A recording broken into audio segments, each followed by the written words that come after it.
Kali ini kita akan membahas tendensi sentral, dispersi, dan peran statistik dalam kehidupan. Ladies and gentlemen, welcome to Tugas Video Statistik dengan materi tentang tendensi sentral, dispersi, dan peran statistik dalam kehidupan.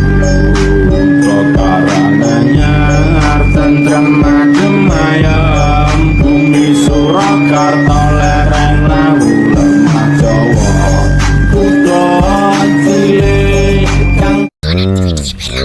Macam tak betul je budak ni. Oke, yang akan kita bahas di sini ada distribusi frekuensi data tunggal yang meliputi mean, median, modusnya.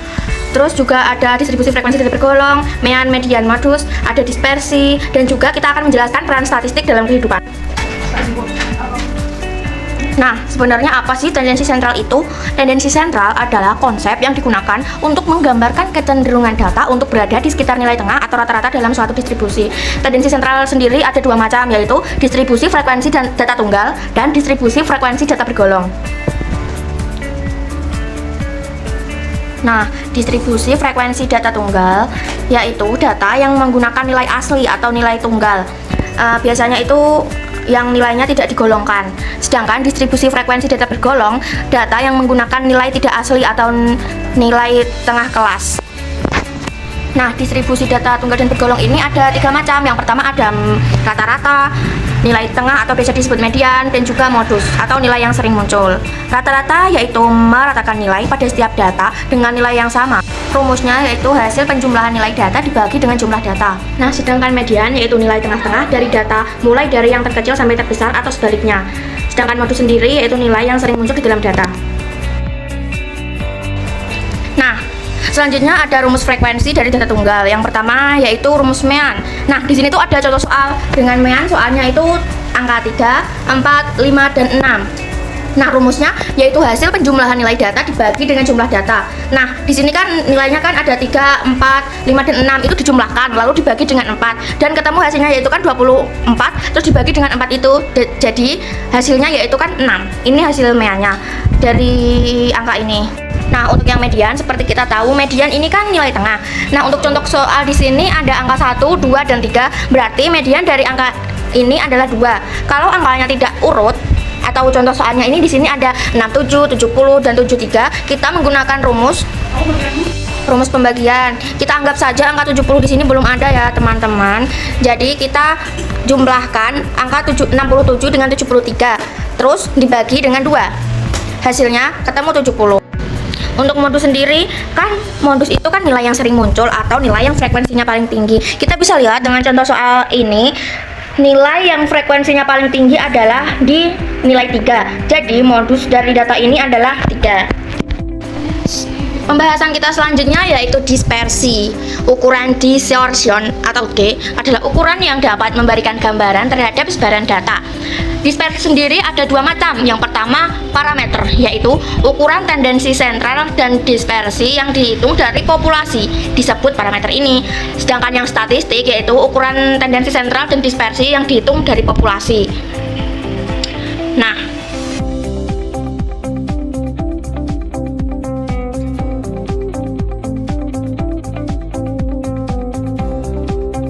selanjutnya yaitu statistik punya peran penting dalam kehidupan sehari-hari. Nah, yang pertama yaitu pengambilan keputusan, yaitu statistik membantu pemerintah membuat kebijakan berdasarkan data nyata. Contohnya, pemerintah menyalurkan subsidi BBM ke daerah tertentu setelah menganalisis data konsumsi dan pendapatan warga. Yang kedua yaitu bidang kesehatan. Statistik digunakan untuk melacak dan mengendalikan penyakit. Nah, misalnya saat pandemi, data statistik menunjukkan peningkatan kasus di suatu wilayah sehingga dilakukan lockdown lokal. Yang ketiga yaitu bisnis dan ekonomi. Perusahaan menggunakan statistik untuk memahami pasar dan perilaku konsumen.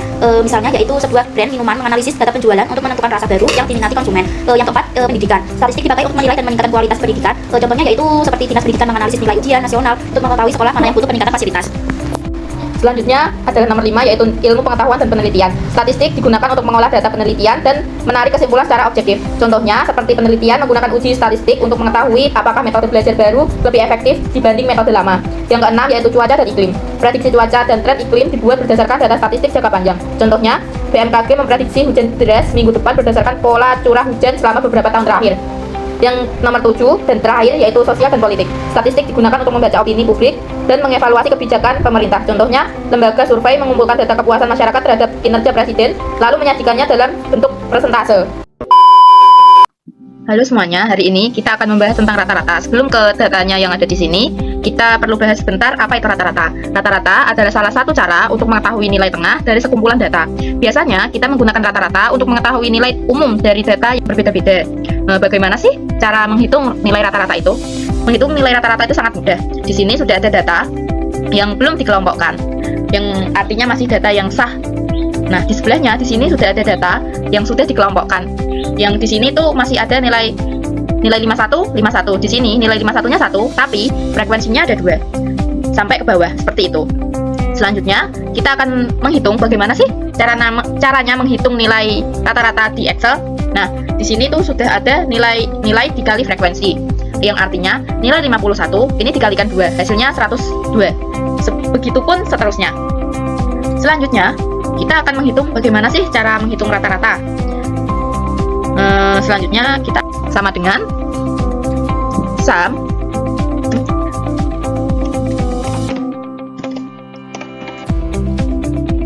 kalau sudah kita kasih ini, kita klik data yang ini dibagi pakai garis miring dengan ini, kita kurung tutup, enter. Nah, gitu. Selanjutnya yaitu median ya. Nah, median ini adalah nilai tengah dari suatu kumpulan data yang telah diurutkan. Jika jumlah data genap, median adalah rata-rata dari dua nilai tengah. Jika jumlah data ganjil, maka median adalah nilai tengah tersebut.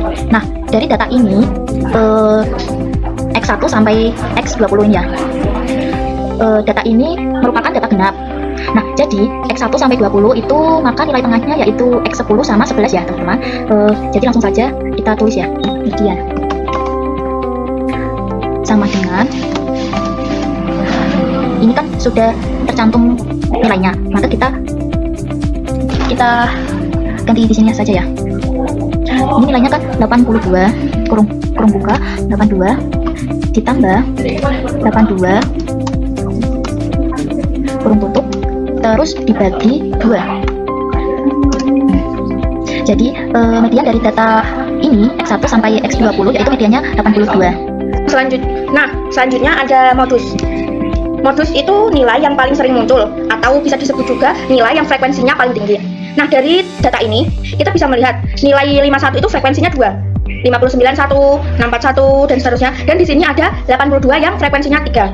Jadi, kita melihat frekuensinya di sini, mana frekuensi yang paling tinggi. Nah, kita bisa lihat, di sini frekuensi yang paling tinggi berada di nilai 82. Berarti, modus dari data ini adalah 82. Sekian penjelasannya, semoga jelas. Selanjutnya yaitu tendensi sentral pada frekuensi data bergolong. Sebelumnya data bergolong atau data berkelompok merupakan data yang tidak menggunakan nilai tengah aslinya. Jadi kita perlu mencari nilai tengahnya terlebih dahulu dengan cara sama dengan kurung buka 51 ditambah 60 kurung tutup per 2. Lalu kita enter. Dari mana 51 dan 60? Dari nilai pada kelas 1. Selanjutnya sama dengan kurung buka 61 ditambah 70 kurung tutup per 2. Lakukan pada semua kelas sampai kelas terakhir atau kelas keempat.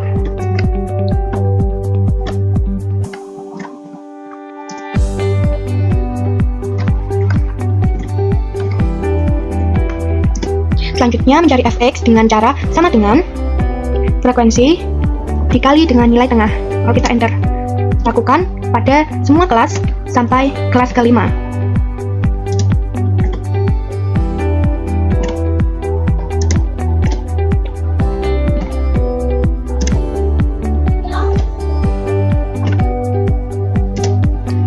Sebelumnya, untuk mencari hasilnya, kita bisa menggunakan cara sama dengan sum kurung buka, kita blok dari kelas 1 sampai kelas ke-5, jangan lupa kurung tutup, lalu kita enter. Dan untuk mencari rata-ratanya, sama dengan fx dibagi dengan jumlah dari fx dibagi dengan jumlah frekuensi. Kita enter. Hasil rata-rata dari frekuensi data bergolong adalah 75. Selanjutnya kita akan mempelajari salah satu ukuran tendensi sentral frekuensi data bergolong, khususnya pada median.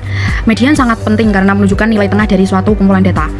Median adalah nilai yang membagi data menjadi dua bagian sama besar, di mana 50% data berada di bawahnya dan 50% data berada di atasnya.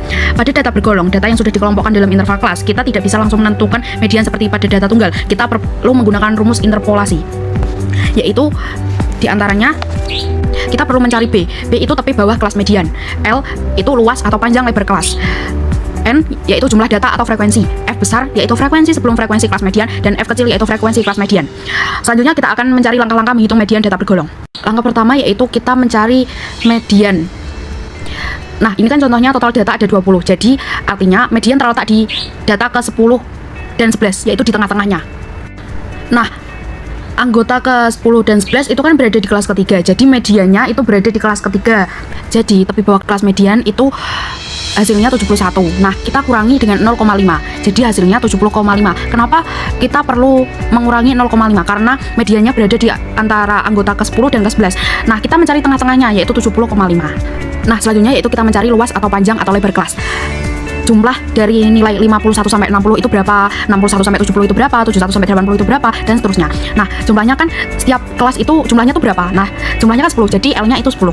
Nah, selanjutnya kita mencari N-nya. N kan jumlah data atau frekuensi. Nah, frekuensi itu jumlahnya ada berapa? Nah, kalau ada 40 berarti frekuensinya 40. Kalau di sini kan frekuensinya jumlahnya 20, jadi N-nya yaitu 20. Selanjutnya mencari F besar, frekuensi sebelum frekuensi kelas median.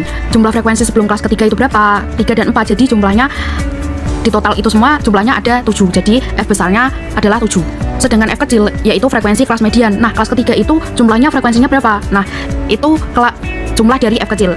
Karena di sini ada 6, jadi jumlah F kecilnya itu 6. Selanjutnya kita memasukkan ke rumus median.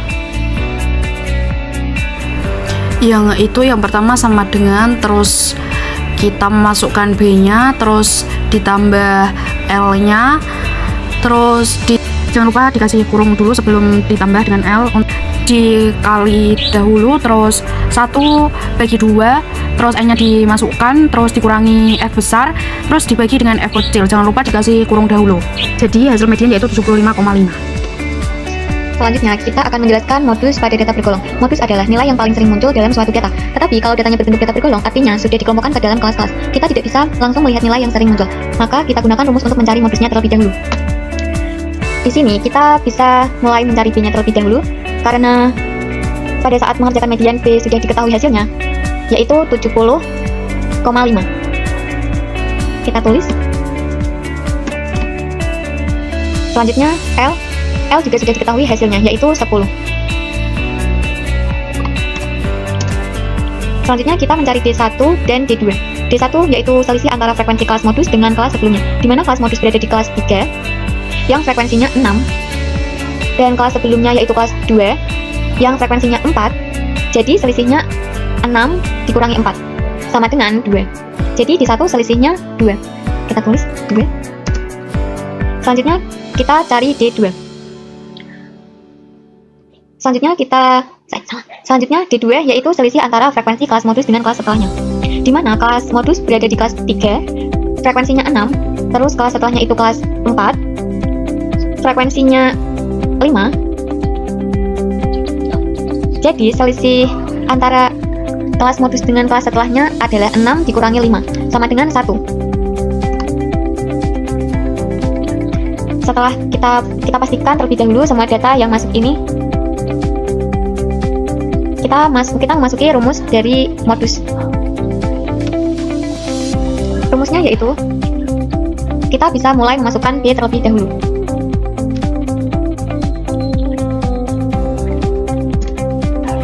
Kita masukkan B terlebih dahulu. Ditambah, jangan lupa kurung buka. Kita masukkan L-nya. Kita kalikan. Jangan lupa kurungnya. Kita masukkan D1. Kita bagi. Kurung buka. Kita masukkan D1-nya lagi. Ditambah D2. Kurung tutup 3 kali. Setelah itu pastikan datanya sudah masuk semuanya. Setelah itu kita enter. Jadi hasil dari modus frekuensi data bergolong adalah 77,16667. Selanjutnya kita akan mencoba untuk mengerjakan soal dispersi pada data tunggal. Soalnya sudah tertera di samping sini. Pada berikut adalah data ujian matematika dari 8 siswa. Ini nilai serta frekuensinya. Lalu soalnya hitunglah variansi dan deviasi baku pada di atas. Sebelumnya kita mencari nilai kali frekuensinya terlebih dahulu dengan cara sama dengan nilai dikali dengan frekuensi, lalu kita enter. Selanjutnya kita tinggal tarik saja. Lalu untuk menjumlahkan nilai dikali frekuensi sama dengan sum kurung buka, kita klik 75 sampai 100, kita kurung tutup lalu kita enter. Selanjutnya kita mencari rata-rata dan simbol ini merupakan simbol dari rata-rata sama dengan jumlah nilai kali frekuensi dibagi dengan jumlah frekuensi lalu kita enter. Selanjutnya kita mencari x min rata-rata dengan cara sama dengan x nilai x ini 75 dikurangi dengan rata-rata lalu kita enter. Selanjutnya sama dengan 80 dikurang dengan nilai rata-rata sama dengan 85 ini dikurangi dengan nilai ini sama dengan ini dikurangi dengan nilai rata-rata lalu kita enter. Sama dengan 95 dikurangi rata-rata lalu kita enter. Lalu sama dengan 100 dikurangi dengan nilai rata-rata. Selanjutnya untuk mencari x min rata-rata pangkat 2 yaitu sama dengan, karena kita sudah menemukan x min rata-ratanya, jadi kita tinggal memberi pangkat 2 dengan cara sama dengan kita klik pangkat 2 lalu kita enter.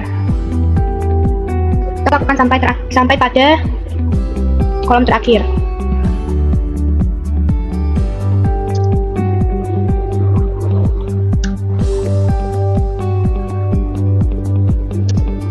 Sama dengan kita klik lalu kita enter. Setelah itu kita juga jumlahkan hasilnya seperti menjumlahkan nilai x, nilai dikali frekuensi, sum kurung buka, kita blok kurung tutup lalu kita enter.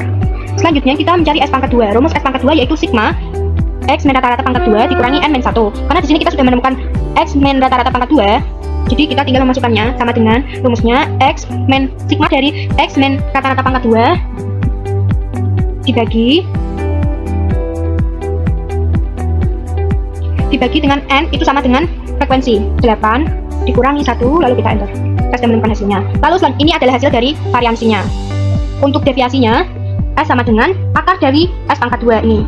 Nah untuk S pangkat 2 kita menggunakan rumus sama dengan S QRT, kita kasih kurung lalu kita blok pada ini kurung tutup lalu kita enter. Nah kita sudah menemukan hasil dari variansi dan deviasi baku pada data dari nilai ujian matematika dari 8 siswa. Baik, selanjutnya kita akan membahas tentang dispersi data bergolong. Dispersi data bergolong adalah penyebaran data yang sudah dikelompokkan ke dalam kelas-kelas interval tertentu. Dispersi ini penting untuk memahami seberapa besar variasi nilai di dalam sebuah kelompok data. Sebagai contoh, kita dapat melihat nilai ujian sekelompok siswa yang telah dikelompokkan ke dalam interval nilai, yaitu nilai ujian dari 62 sampai 64 hingga 80 sampai 84. Setiap interval memiliki jumlah frekuensi masing-masing yang menunjukkan berapa banyak siswa berada dalam rentang nilai tersebut. Dari jumlah di atas, nilai frekuensi totalnya yaitu 30. Selanjutnya kita menghitung nilai dikali frekuensi. Nilai tengah dikali frekuensi, yaitu dilihat nilai tengahnya 62 dikali frekuensinya 4. Jadi hasilnya 248 dan seterusnya sampai 82 dikali frekuensi dan hasilnya, dan setelah itu kita jumlahkan semuanya. Selanjutnya kita menghitung rata-rata. Jumlah nilai dikali frekuensi dibagi dengan frekuensinya 30, jadi hasilnya yaitu 71,6. Setelah kita mengetahui jumlah rata-ratanya yaitu 71,6, selanjutnya kita menghitung nilai tengah 62 dikurangi rata-rata yaitu jumlahnya sampai dengan nilai tengah yang terakhir yaitu 82. Setelah itu kita menjumlahkan semuanya.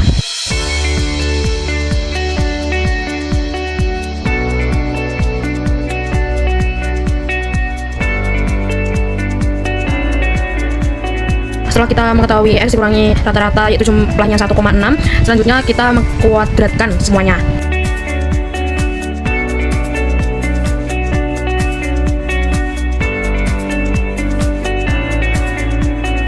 Selanjutnya yaitu mencari variansi pada sampel. Setelah itu mencari deviasi pada data sampel.